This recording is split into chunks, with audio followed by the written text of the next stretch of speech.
दिन भर के हम आइल बनी काम हो गईल शाम कुछ कर इंतजाम हो। सुना तारू हो बोली ना जी। दिन भर के हम आइल बनी काम हो गईल शाम कुछ कर इंतजाम हो। दही में दम रही तबे लड़ी गाड़ी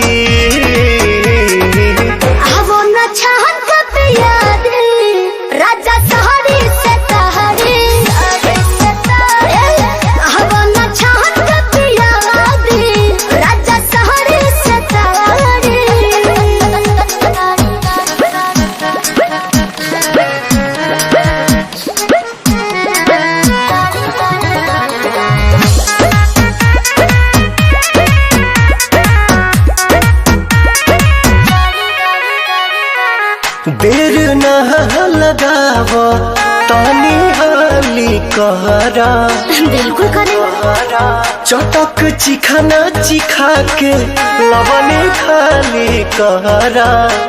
ए राजा जी वही ठमडोइया छोटहिया बिछा दी हो तपसे लबा तबे लबा हो डोलाबी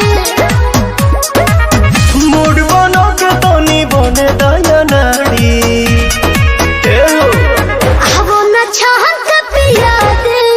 राजा सहरे सतहरे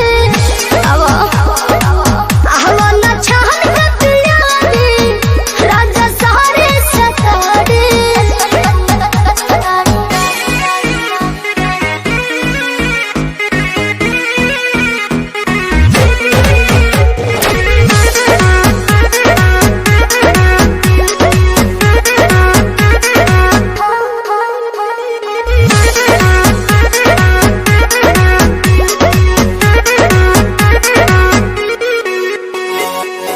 आज तह मिजाज मेहनत नरमी चाही ए जी गरमी के दिन में गरमी चाही। ए राजा जी इतना न फायदा करेला दहे दूध हो चार छक मार के दिमाग बड़ा सूद हो। सुना पवन विजय के दुख बुझा प्यारी